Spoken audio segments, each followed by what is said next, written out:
And welcome back to the Spicy Sports Show with Sam Cerrone and Tom Crane, coming to you live from Madison, Wisconsin and Lancaster, Pennsylvania. So, baseball is about roughly a quarter of the way through, 162 games, and we're just a little bit past there, past the 40-game mark at least. So just going over some standings as we see right now. In the AL, the Baltimore Orioles and the Boston Red Sox tied for the lead there. New York, the Yankees are about 5.5 games back. In the Central, you have the Chicago White Sox, who've been very impressive thus far, and the Cleveland Indians not too far behind them, along with the Kansas City Royals. In the West, you have Seattle. The Mariners are taking care of business out there, with the Texas Rangers a game and a half back of them. The NL East is arguably the most competitive in baseball so far. If I were to tell you that there'd be three teams being competitive, and they'd be the Nationals, the Mets, and the Phillies, you'd be thinking you're out of your mind. But Washington's first, New York's half a game back, and the Philadelphia Phillies so far holding up just 2 games behind the Nats. Not too bad there. In the Central, you have Tom's Cubbies right now, 29-14, best record in Major League Baseball right now, holding it down in the Central. And then finally in the West, where honestly it's really anyone's game, anyone's division. You have the Giants, the Dodgers, the Rockies aren't too bad.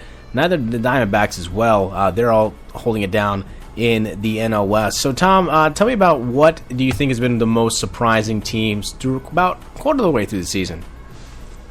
Well, the most surprising teams is definitely the White Sox and the Boston Red Sox. For the White Sox, it's their ace in the hole, Chris Sales. He has just over the offseason, he's gone from pretty much a zero to a hero. He's 9-0 right now. He's posting 1.58 ERA with a .717 whip, which is amazing. His strikeout to walkout ratio is 6.2, and his nickname is the Condor because of his wide wingspan.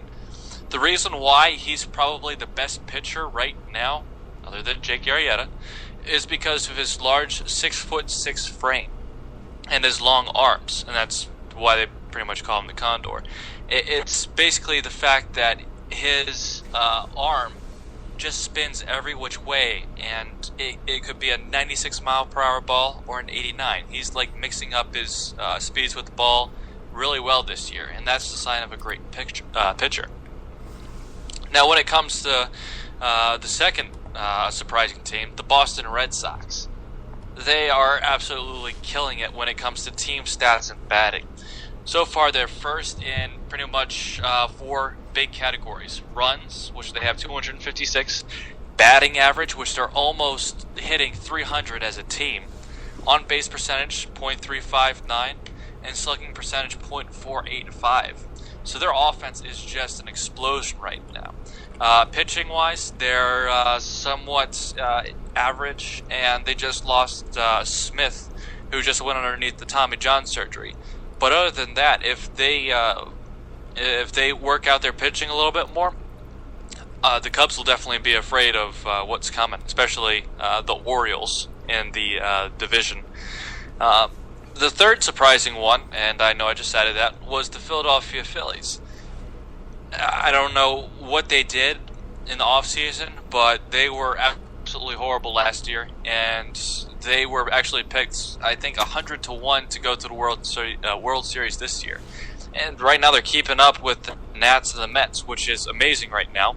They're over 500, so whatever offense or voodoo they've actually done to get them to this spot right now, quarter way through the league, is amazing. Yeah, I mean, look, I would agree with you. The Phillies, I mean, right now their run differential is -32, so it's probably something in their pitching that's keeping them in games, no question about it. Also, another surprising team for me is Seattle. I'm sure, they've had the pitching, they've had the hitting. They just haven't been able to put it together until this season. And I'm glad that they have, bringing baseball up to Seattle in the Pacific Northwest. It's great. It's great to see. For me, in the NL West, again, like I said, it's anyone's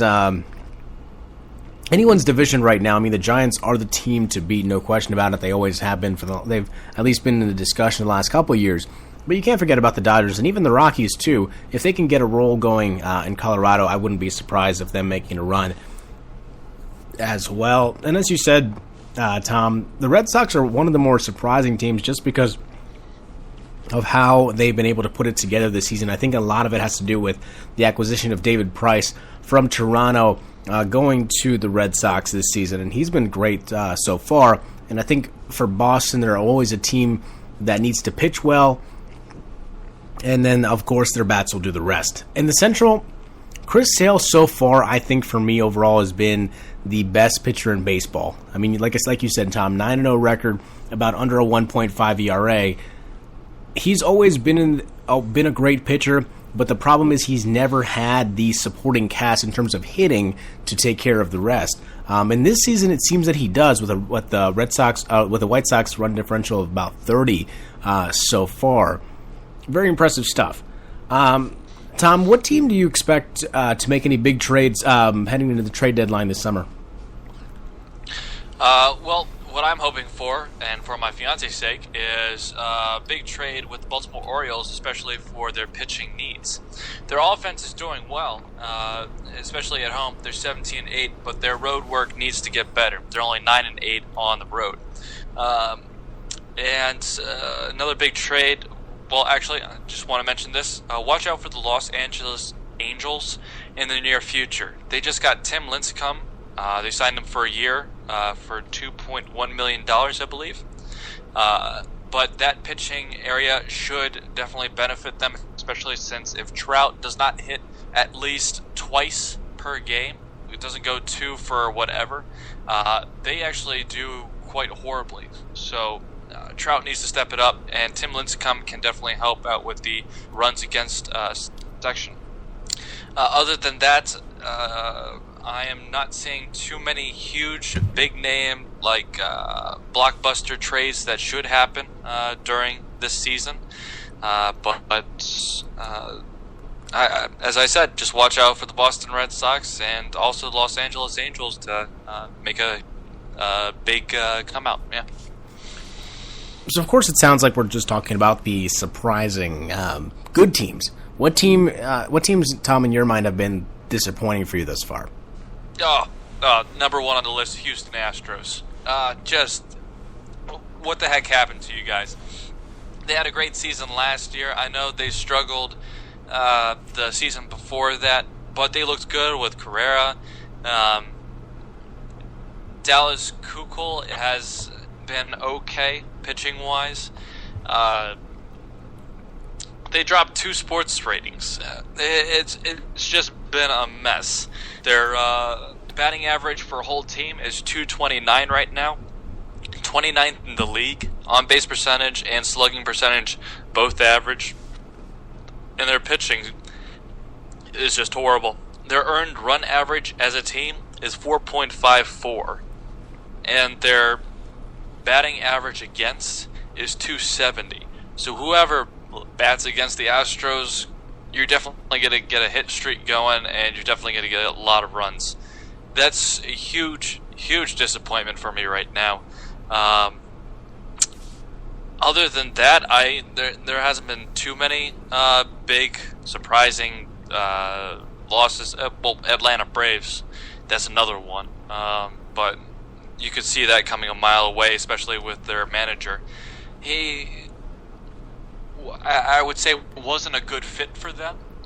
The fact that they brought up their AAA coach, who has been with them since 1977, says that they believe in veterans who has seen the players progressed, and the fact that they have actually begun winning again is a huge step in the right direction. But just those two, yeah, that's the 2 biggest disappointments for me. As I mentioned earlier, Tom, your Chicago Cubs have the best record in the Central, 29-14. What team between the Mets and the Nationals? Let's say that the Cubs are already in the NLCS. Between the Nationals and the Mets, who gives you the most problems, and why? Oh, this season, by the way. this season, I was about to say last season it was because of their pitching studliness. Yes, that's probably not a word, but I'm just going to go with that. Who's going to give me much trouble? Who's going to give the Cubs much trouble? Sorry about that. I would still have to say the Mets. Their pitching structure has been phenomenal, especially with their run differential.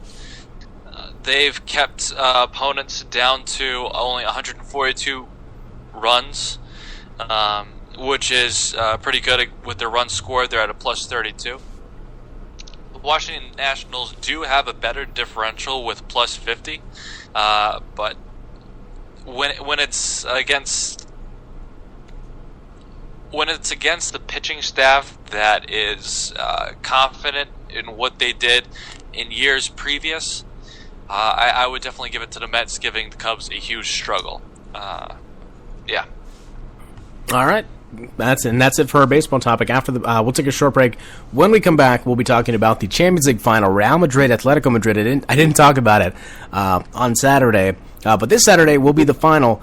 Who is going to lift up that trophy in Milan? We'll talk about that after the break. So here is Robin Schultz, Sugar, with Sam Cerrone and Tom Crane, the beer episode of Spicy Sports on Spreaker Radio. Pour some sugar on me.